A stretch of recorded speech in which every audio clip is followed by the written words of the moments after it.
1:47 p.m. On August 23, 1944, Private First Class Viktor Dragomir crouched in a bombed-out cellar 30 meters from the German line in northern France. The 22-year-old Serbian immigrant had no ammunition, no grenades, no hope. 18 Wehrmacht soldiers were advancing through the rubble toward his position, and in his hands he held something that hadn't killed anyone in 2,000 years. A javelin he'd carved from a collapsed roof beam. In the next 4 minutes, that ancient weapon would account for more confirmed kills than any bayonet charge in the European theater, and the German 302nd Infantry Division would evacuate an entire sector rather than face what their reports called the Spear Demon. This is what happened. Viktor Dragomir grew up in the steel mill district of Gary, Indiana, where Serbian immigrants worked 16-hour shifts pouring molten iron for $1.20 a day. His father died in a furnace accident when Viktor was 12. His mother took in laundry. Viktor dropped out of school at 14 to work the docks, hauling crates that weighed more than he did, building the kind of functional strength that came from necessity rather than training. But Viktor had one escape from the mills and the docks and the endless gray of industrial Gary. Every Sunday, his grandfather taught him bacanje koplja, the traditional Balkan javelin throw that Serbian shepherds had used for centuries to kill wolves threatening their flocks. In the vacant lots behind the rail yards, the old man showed Viktor how to balance a 7-foot ash pole, how to generate power from the legs and core, how to release at the exact moment when velocity peaked. In the old country, his grandfather said, a man who could throw straight never went hungry. Wolves, boars, sometimes worse than animals. By the time Viktor turned 18, he could put a sharpened pole through a fence post at 60 yards. Not that it mattered. He was drafted 3 months after Pearl Harbor and assigned to the 29th Infantry Division as a rifleman. Nobody asked if he could throw a spear. They handed him an M1 Garand and sent him to Fort Belvoir. He landed at Omaha Beach on June 7, 1944, one day after the initial assault. The 29th pushed inland through the hedgerows, where every field was a kill zone and every stone wall hid a machine gun nest. Viktor learned what the veterans already knew. In bacanje country, you died in the open, or you died clearing buildings, or you died in your hole when the mortars found you. The survival rate for infantry riflemen in Normandy was measured in days, not weeks. Private Eugene Hartley from Scranton died on June 14th. Took a sniper round through the throat while crossing a farm road.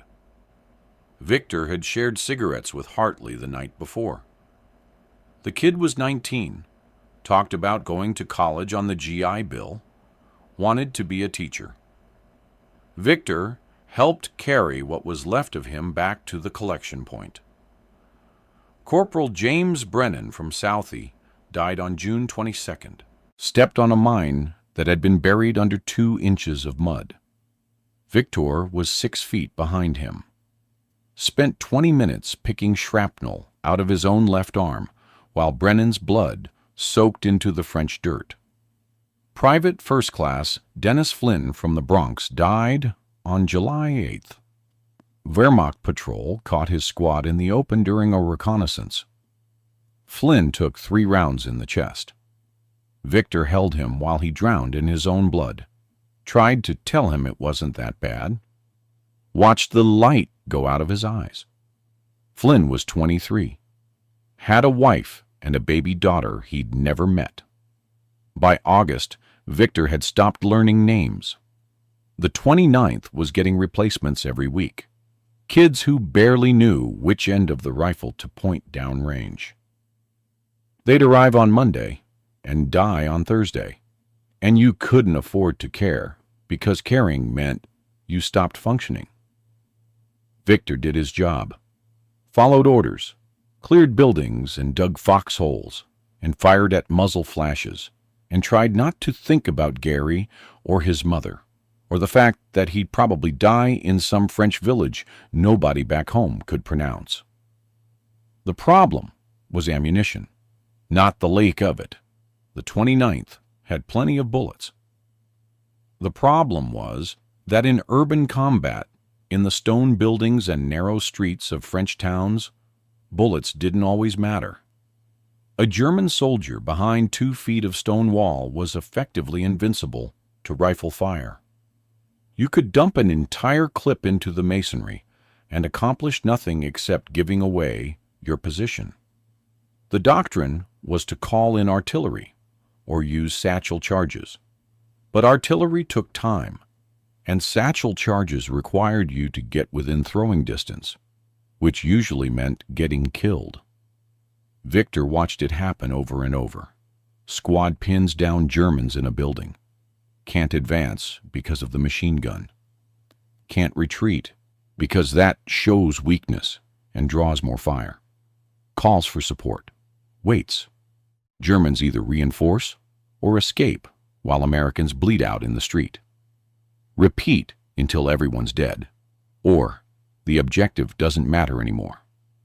On August 19th, Viktor's platoon got tasked with clearing a cluster of farm buildings outside St. Lo. Intelligence said it was a German observation post. Intelligence was wrong. It was a reinforced Wehrmacht squad with 2 MG-42 machine guns and enough ammunition to hold out for days. The Americans lost 4 men in the first 10 minutes trying to cross the courtyard. The machine guns were positioned behind stone window frames 18 inches thick. You could see the muzzle flashes. Couldn't hit the gunners.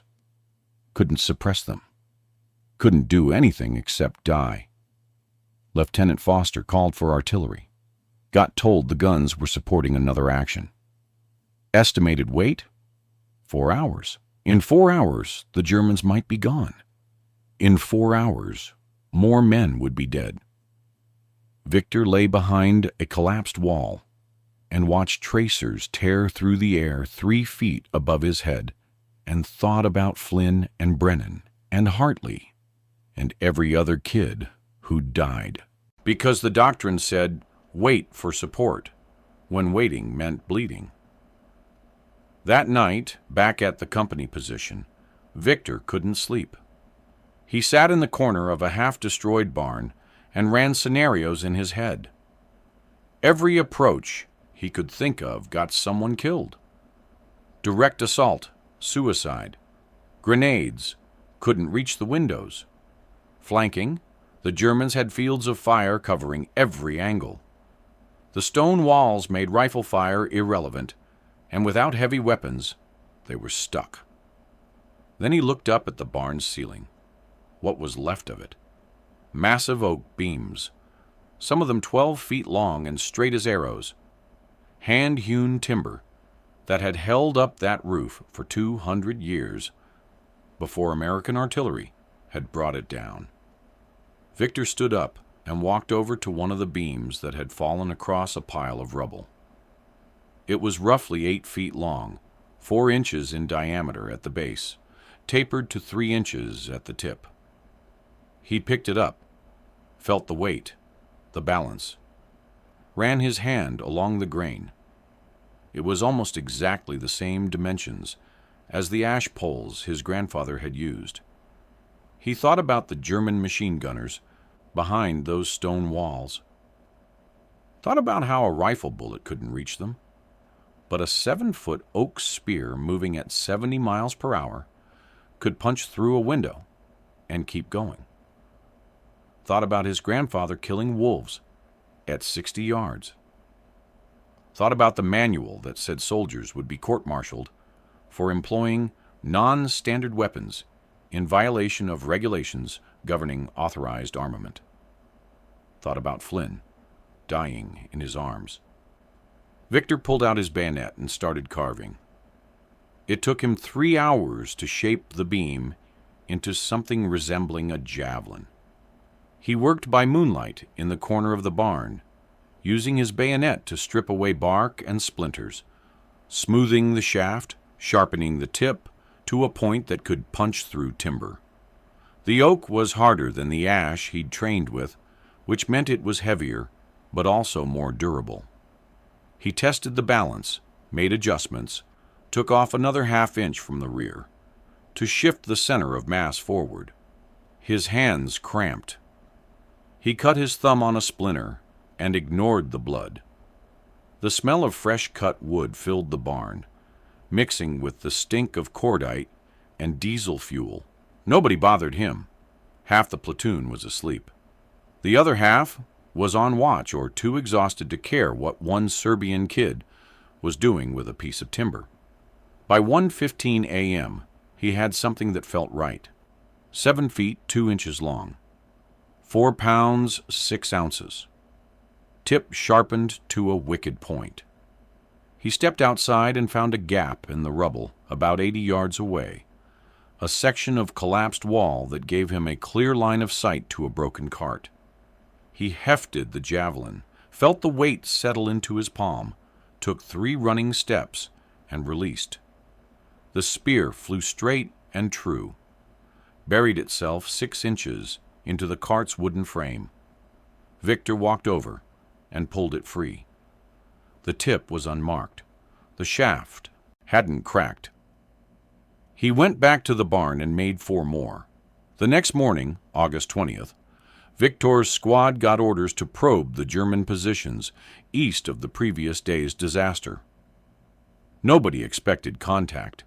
It was a reconnaissance patrol, 12 men moving through the rubble to see if the Wehrmacht had pulled back during the night.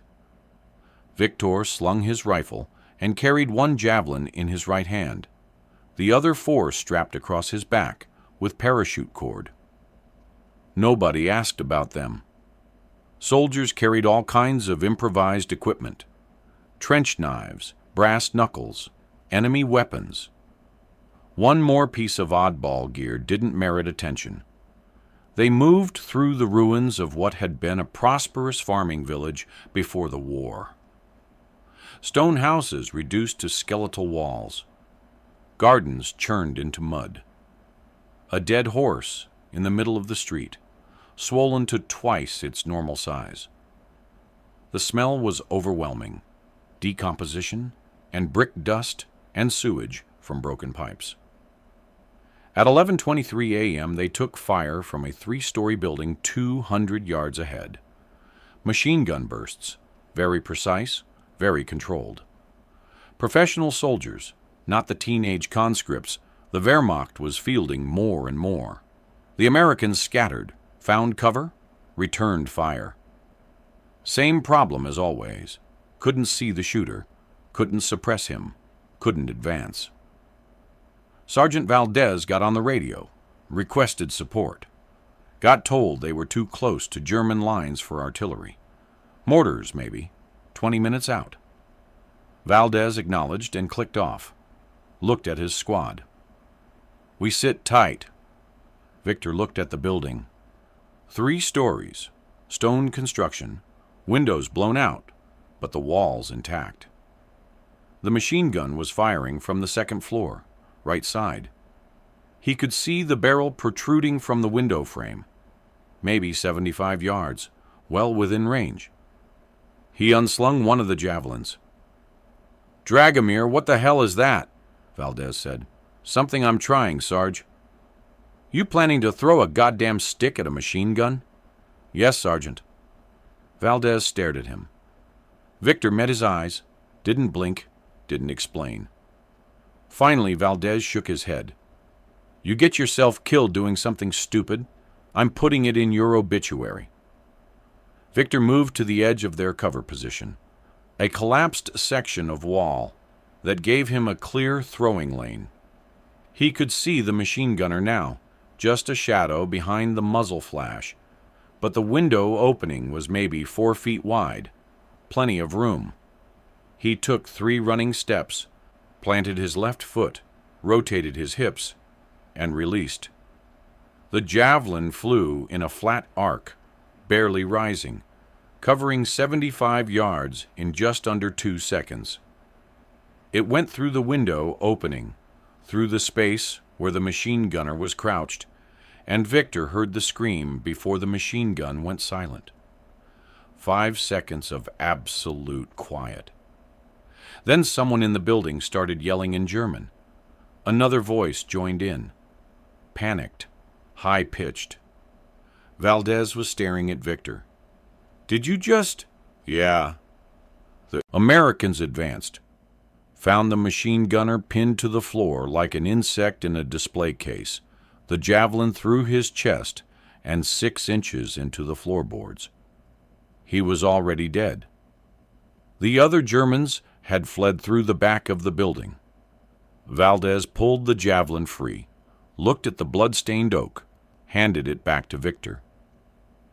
"You're carrying those things from now on." Over the next 2 days, Viktor killed 6 more Germans with his javelins. Each time, the pattern was the same. Wehrmacht soldiers in stone buildings, positions that couldn't be suppressed with rifle fire, distances between 60 and 90 yards. Each time, the javelin punched through window openings and found flesh. The Germans started abandoning positions as soon as they saw the Americans approaching, even when they had superior cover and firepower. Word spread through the battalion. The Serbian kid with the spears. Other soldiers started asking Viktor to make them javelins. He showed them how to carve the shafts, how to balance the weight, but most of them couldn't throw worth a damn. The technique required years of practice, specific muscle memory, timing that couldn't be taught in an afternoon. Viktor was polite about it, said they needed more training, but the reality was that bacanje koplja was a skill you learned as a child, or you didn't learn at all. On August 23rd, Viktor's platoon got orders to clear a sector of Saint-Lô that intelligence said was lightly defended. Intelligence was wrong again. The Wehrmacht had reinforced overnight. 2 full squads, maybe 30 men, dug into the ruins of a commercial district. The Americans walked into a kill zone at 1:35 p.m. Viktor's squad got separated from the platoon in the first 30 seconds. Machine gun fire from 3 directions, mortar rounds falling in the street, smoke and brick dust making it impossible to see more than 20 feet. They took cover in a cellar beneath what had been a butcher shop. 9 men pressed into a space built for storing meat. The Germans didn't assault immediately. They cordoned off the block and started a methodical advance, clearing each building, tightening the noose. Valdez did a weapons check. 19 rounds of rifle ammunition left, 3 grenades, Viktor's 4 javelins. No radio. It had been destroyed by shrapnel. No way to call for help.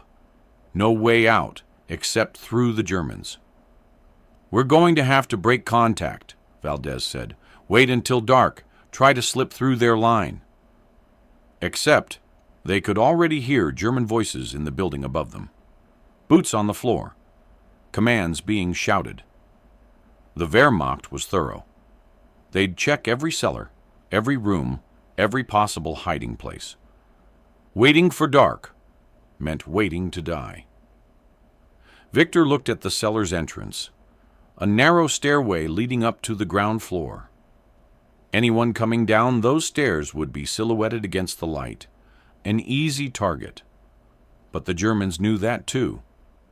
They'd toss grenades first, then shoot anything that moved. Then he looked at the window wells, horizontal slits at ground level that let light into the cellar. 2 feet wide, 6 inches tall. Viktor could see boots passing by outside. The Germans were setting up a perimeter. He took all 4 javelins and moved to the window well on the east side. peered through, saw 12 Wehrmacht soldiers in the street, taking cover behind rubble, rifles pointed at the buildings the Americans had disappeared into. The range was maybe 80 yards. The window well gave Viktor a clear throwing lane, but limited his movement. He'd have to throw from a crouch, which reduced power and accuracy. He wedged himself into position, picked his first target, a German sergeant directing 2 soldiers toward a collapsed storefront. The sergeant was standing partially behind a stone wall, only his upper body visible. Viktor would have to thread the javelin between 2 sections of rubble and hit a target the size of a dinner plate. He exhaled. Let his body remember what his grandfather had taught him. The javelin was heavier than it should be for this angle, but he'd thrown in worse conditions. Gary Winters, trying to hit fence posts in 20-mile-per-hour winds. This was just another Sunday in the vacant lot. Viktor rose to a half-crouch, took 1 step, rotated, released. The javelin cleared the rubble by 3 inches, covered 80 yards in 2.1 seconds, took the sergeant through the upper chest. The German went down without making a sound. His soldiers stared at the javelin protruding from their sergeant's torso, didn't understand what they were seeing, looked around for the shooter. Viktor was already loading his second javelin, picked a machine gunner setting up a position behind an overturned cart.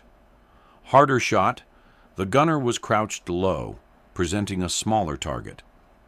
Viktor aimed for center mass, threw with everything he had. The javelin went high, caught the gunner in the throat instead of the chest. The result was the same. The German collapsed, arterial blood spraying across the cart. The Wehrmacht soldiers started yelling, fired blind into the buildings, trying to suppress an enemy they couldn't see. Viktor dropped below the window, repositioned, came up on the opposite side.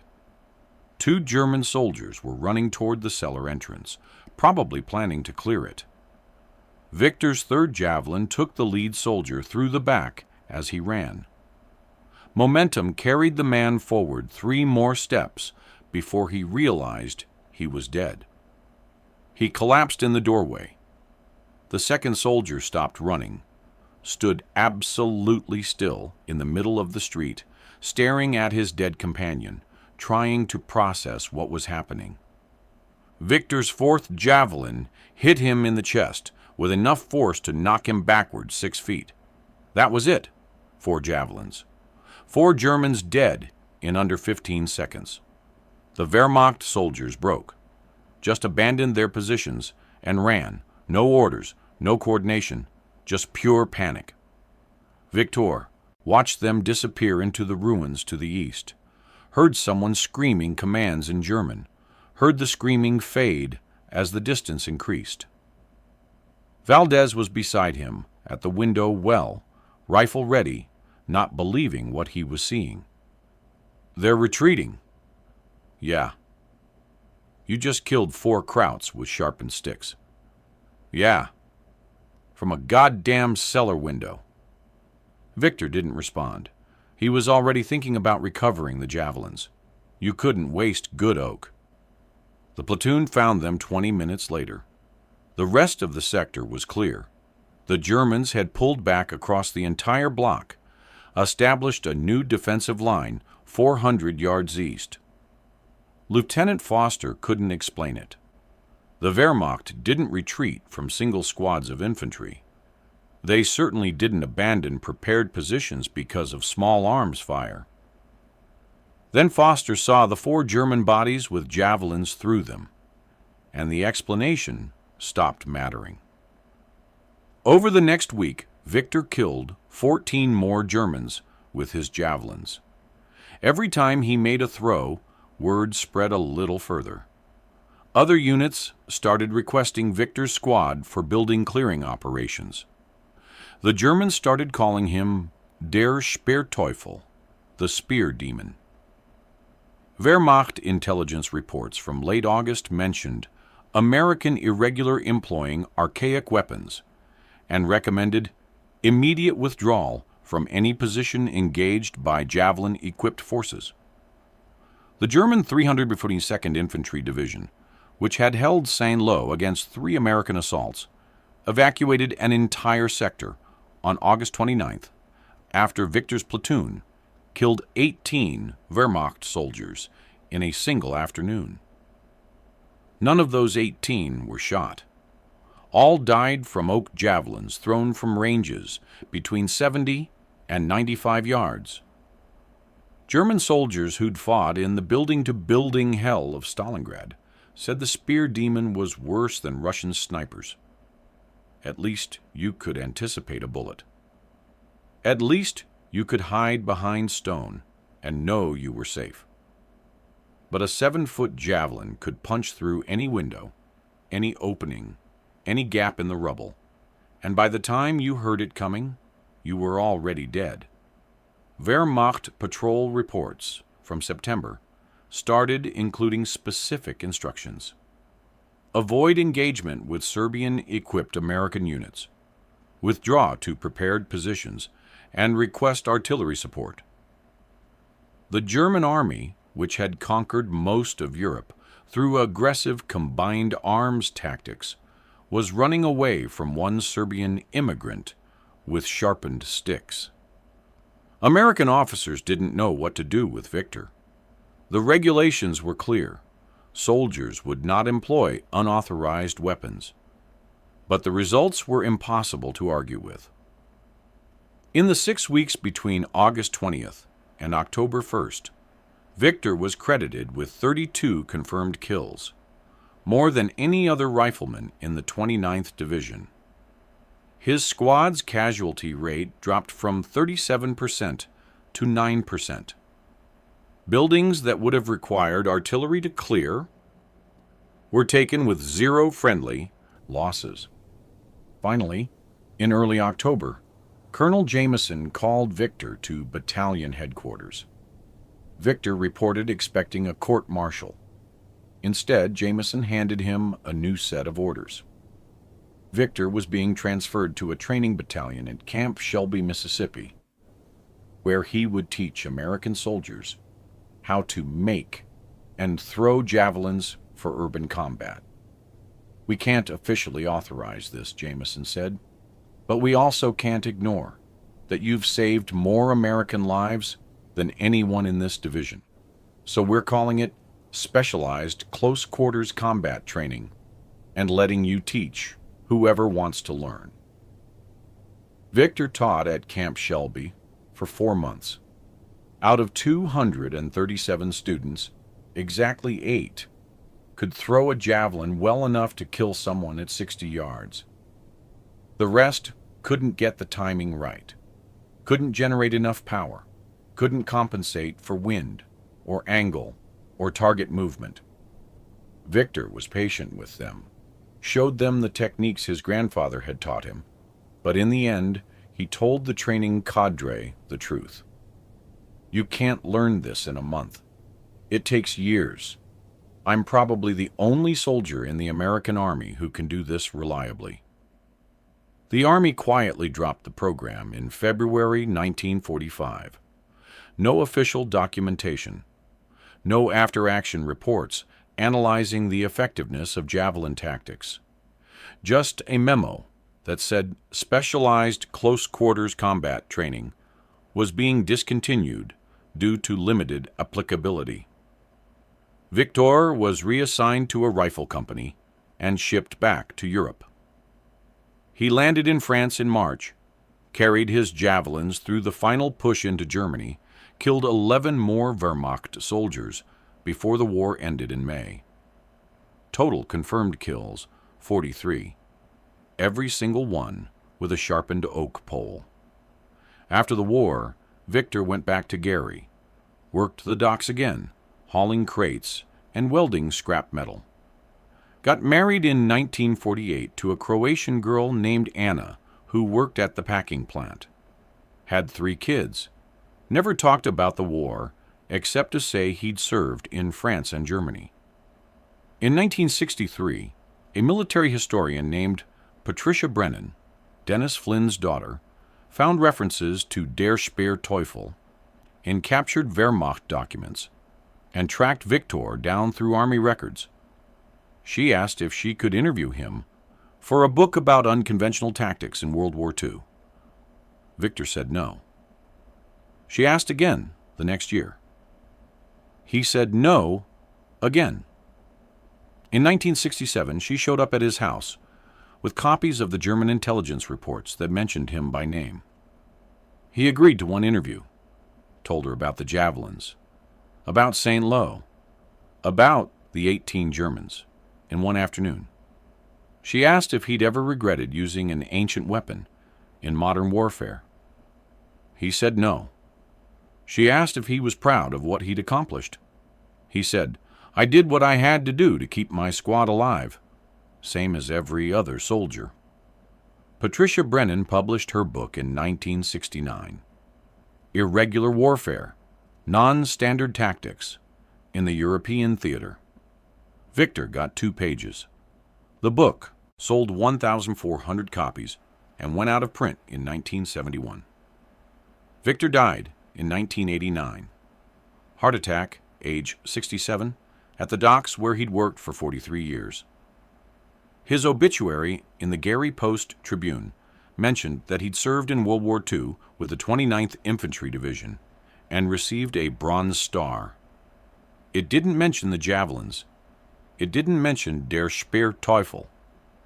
It didn't mention that he'd killed more enemy soldiers with a weapon from 500 BC than most riflemen killed with 20th century firearms.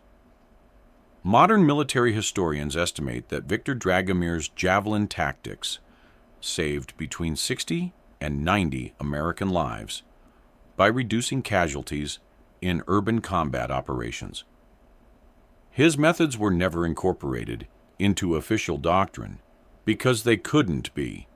You can't train an entire army to throw like a Serbian shepherd. But in the specific context of 1944 France, where stone buildings made rifle fire ineffective and waiting for artillery meant watching men die, one immigrant, with a skill his grandfather taught him, changed how an entire German division fought. The Wehrmacht's August 1944 tactical reports show a clear pattern. German units that encountered Viktor's javelins withdrew faster, held positions for shorter periods, and suffered disproportionate psychological casualties compared to units facing conventional American tactics. The spear wasn't more lethal than a bullet, but it was more terrifying. A German soldier could rationalize getting shot. That was war. That was the risk you accepted. But getting impaled by a sharpened stick, thrown from 80 yards away, by an enemy you couldn't see, that was something from the ancient world, something that violated every assumption about how modern warfare worked. And that terror had strategic value. Every Wehrmacht soldier who ran instead of fighting, every position abandoned early, every building left undefended because nobody wanted to face the spear demon.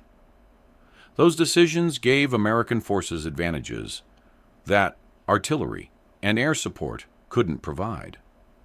Fear is a force multiplier, and Viktor Dragomir weaponized it with nothing but oak and skill, and the muscle memory his grandfather had beaten into him behind the rail yards in Gary, Indiana. That's how innovation actually happens in war.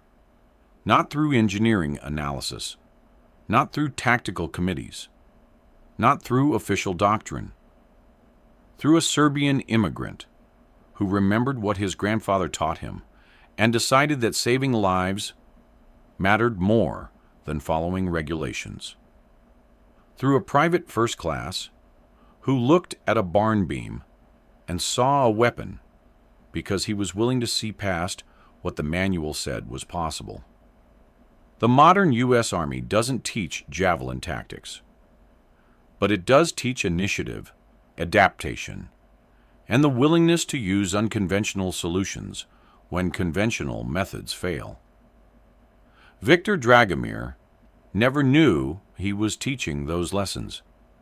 He just knew that men were dying, and he had a way to stop it.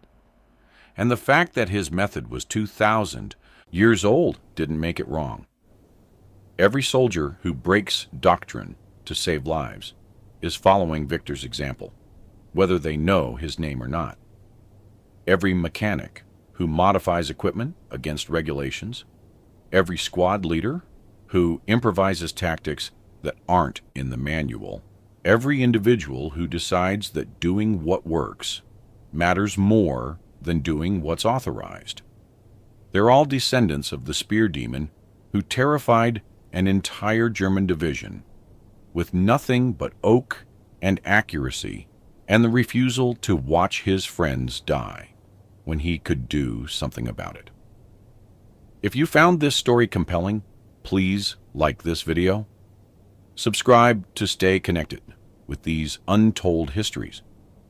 Leave a comment telling us where you're watching from. Thank you for keeping these stories alive.